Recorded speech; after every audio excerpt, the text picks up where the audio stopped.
அண்மை செய்தி மதுரை உத்தப்புரம் கோவிலில் காவலர்கள் குவிக்கப்பட்டிருக்கின்றனர். அந்த கோவிலில் பட்டியலின மக்கள் பொங்கல் படைக்க காவல்துறை அனுமதியை மறுத்திருக்கிறது. கூடுதல் தகவல்களை வழங்குவதற்காக செய்தியாளர் பிரசன்னா இணைந்திருக்கிறார். அவரிடம் கேட்கலாம். பிரசன்னா, மதுரை உத்தப்புரம் கோவிலில் காவலர்கள் குவிக்கப்பட்டிருக்கிறார்கள். பட்டியலின மக்கள் பொங்கல் வைக்க ஏன் அனுமதி மறுக்கப்படுகிறது? அங்கு இருக்கக்கூடிய சூழல் என்ன? மதுரை மாவட்டம் உஸ்லம்பட்டி அருகே இருக்கக்கூடிய சேடப்பட்டி ஒன்றியத்துக்கு உட்பட்ட இந்த உத்தபுரம் கிராமத்தில் ஸ்ரீ முத்தாலம்மன் மற்றும் ஸ்ரீ மாரியம்மன் கோவில் உள்ளன. இந்த கோயில்ல பங்குனி மற்றும் புரட்டாசி மாசத்துல திருவிழா நடைபெறுவது வழக்கமா இருந்தது. இந்த கோயில ஒரு குறிப்பிட்ட சமூகத்தை சேர்ந்தவர்கள் மட்டும்தான் கோயில கோயிலோட திருவிழாவையும் நிர்வகித்து வர்றாங்க. இந்த நிலையில கடந்த 9 ஆண்டுகளுக்கு முன்பு இரு சமூகத்தினரிடையே ஏற்பட்ட பிரச்சனை காரணமா கோவில் திருவிழா நடைபெறாமல் இருந்தது. இந்த நிலையில மதுரை உயர்நீதிமன்ற கிளையில கோயில், அதாவது காலனி பகுதியை சார்ந்த மக்கள் சார்பாக வழக்கு கொடுக்கப்பட்டதில்லை. கடந்த சில வாரங்களுக்கு முன்பு நீதிபதிகள் உத்தரவிட்டிருந்தார்கள். அதில் அவர்கள் குறிப்பிட்டு கூறியது என்னவென்றால், அனைவரும் சம உரிமையுடன் கோவில் வழிபட வேண்டும். தலவிருட்ச மரத்தை வழிபடும் விவகாரத்தில் புதிய முறைகளை புகுத்தக்கூடாது என்கின்ற பிரமாண பத்திரம் தாக்கல் செய்யப்பட்டதை தொடர்ந்து இந்த உத்தப்புரம் முத்தாலம்மன் கோயிலுடைய நிர்வாகத்தில் அரசு எந்த வகையிலும் தலையிடக்கூடாது, அனைத்து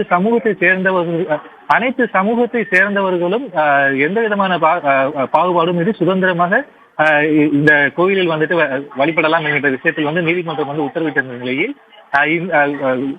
காலனி பகுதியில் இருக்கக்கூடிய மக்களுக்கும் ஊர் பகுதியில் இருக்கக்கூடிய மக்களுக்கும் இதுவரை எந்த விதமான ஒரு பிரச்சனையுமே ஏற்படவில்லை. காலனி பகுதியில் இருக்கக்கூடிய மக்கள் கோயிலுக்கு வரும்பொழுது அந்த ஊர் பகுதியை சார்ந்த மக்கள் முழுமையாக வரவேற்றிருக்கிறார்கள். அதில் எந்த விதமான ஒரு சாதியப்பாடும் பார்க்காத சூழலில் சம உரிமையோடு கோவிலில் வழிபட வேண்டும் என்ற நீதிமன்ற உத்தரவின் அடிப்படையில் ஊர் பகுதியை சார்ந்த மக்கள் பொங்கலிட்டு சாமியை வழிபாடு செய்திருக்கிறார்கள். அதே பாணியில் பட்டியலின மக்கள் நாங்களும் பொங்கலிட்டு சாமி வழிபாடு செய்வோம் என்கிற விஷயத்தில் பட்டியலின மக்கள் கூறும்பொழுது காவல்துறையினர் அதற்கு மறுப்பு தெரிவித்திருக்கிறார்கள். நீதிமன்ற உத்தரவில் அந்த மாதிரியான எங்கேயும் குறிப்பிடப்படவில்லை. அதனால் பொங்கல் வைத்து நீங்கள் வழிபடுவதற்கு உங்களுக்கு அனுமதி கிடையாது என்ற விஷயத்தில் காவல்துறையினர் மறுத்திருக்கிறார்கள். இதனால் பட்டியலின மக்களுக்கும் காவல்துறையினருக்கும் 3 கட்டமாக பேச்சுவார்த்தை நடைபெற்றது. அதில் காவல்துறை உடன்பட்டு வராததால் 4வது முறையாக பேச்சுவார்த்தை நடைபெறும் பொழுது கோயிலை காவல்துறையினர் கூட்டிவிட்டார்கள். அதே போல் இனிமேல் யாரும் சாமி கும்பிடக்கூடாது அப்படின்ற விஷயத்திலும் தற்காலிகமாக காவல்துறை அறிவித்திருக்கிறார்கள்.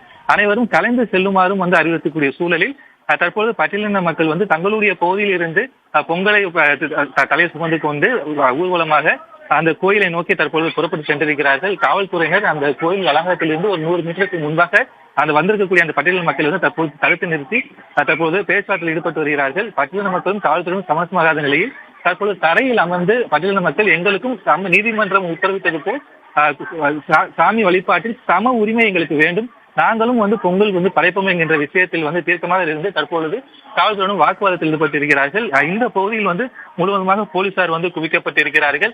இந்த கிராமத்துக்கு வரக்கூடிய சுற்றுவட்டக்கூடிய அனைத்து பகுதியிலுமே போலீசாருடைய கட்டுப்பாட்டு கொண்டு வரப்பட்டிருக்கிறது. தற்போது அந்த கோயிலுடைய முழுப்பு பகுதிக்கு முன்பிருந்து கிட்டத்தட்ட ஒரு 100 மீட்டருக்கு முன்பிருந்து தற்போது காட்சியில் பார்த்துக் கொண்டிருப்பது போல் பட்டியலின மக்களும் தற்போது காவல்துறையினரும் பேச்சுவார்த்தையில் ஈடுபட்டிருக்கிறார்கள். அடுத்த கட்ட நகர்வுகளை அறிவதற்காக மீண்டும் தொடர்பு கொள்கிறோம் பிரசன்னா. தற்போதைய தகவல்களுக்கு நன்றி.